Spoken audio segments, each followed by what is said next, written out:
moment to shine on Happy Camper Life. We're loving, living, and learning online on Happy Camper Life. I really love the focus that you guys spend on mental health or awareness for your staff, because being with kids all day can be a little stressful and cause a little bit of anxiety. So tell me a little bit more about that. Yeah. So my passion, I didn't go to camp. I went to a place called Playground, but my passion stems from always wanting to work with kids. I thought I was going to be a teacher when I grew up, and I could only say that like working at camp is more than I would have ever expected. I'm touching way more lives than I would have in a classroom. So it has been a true blessing to be able to work at camp. And I also love mentoring staff. So when we ran camp during COVID. Like we ran it through the pandemic. We never stopped. And that was probably the time when we realized most, like, mental health is a really big issue. Like, kids have been not able to see people for a little bit now. Staff had to leave college. They couldn't see their friends anymore. And we really made an initiative over the past 2 years to incorporate mental health with our staff and our campers. So what that looks like for us is we do a 3-day intensive training. It's like all day training. Our philosophy is I do, we do, you do. So the goal is that we're instilling this mindset in them so it'll trickle down to the kids. But some of the things that we'll do is give them tools for their toolbox. So we created cozy corners. This past summer, we hired a support counselor to walk around. So some of the biggest pain points during COVID were that the staff wasn't able to help those kids that were having big emotions, because we are in a ratio where sometimes the staff can't walk away with that one child, right? So we provide them tools like emotional charts, a cozy corner, support staff. Our entire management team is trained on like emotional support as well.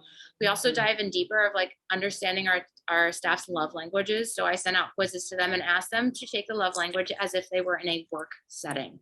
So think of it as a work setting. So my 2 top love languages are words of affirmations and acts of service. Sam's is quality time and acts of service. The fascinating piece of doing this experiment with our staff was that my ideas of what that looks like for me were completely different than what that looks like for other staff. So me, even physical touch is like a hug.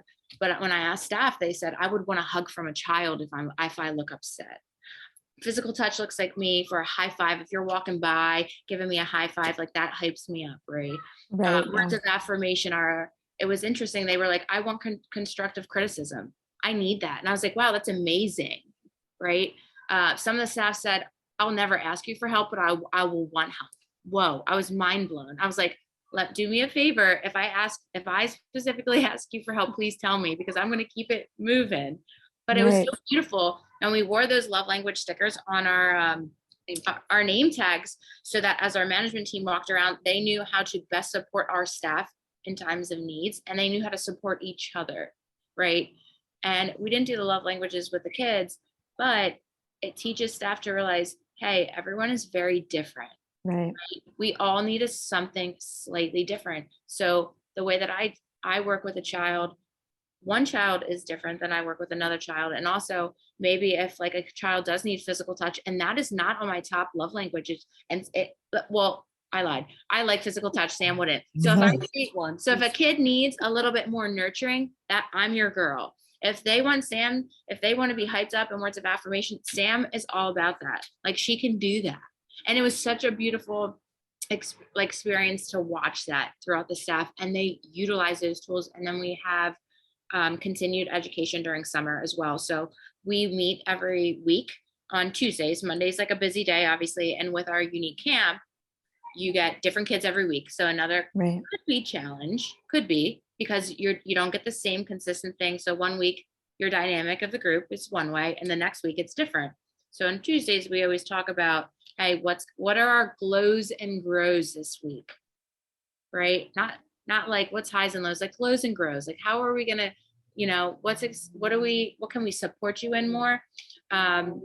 And so we taught them how to like de-escalate a child, and that was one of our professional developments over the summer. And our support counselor had taught that, which was really. Take a moment to shine on Happy Camper Life.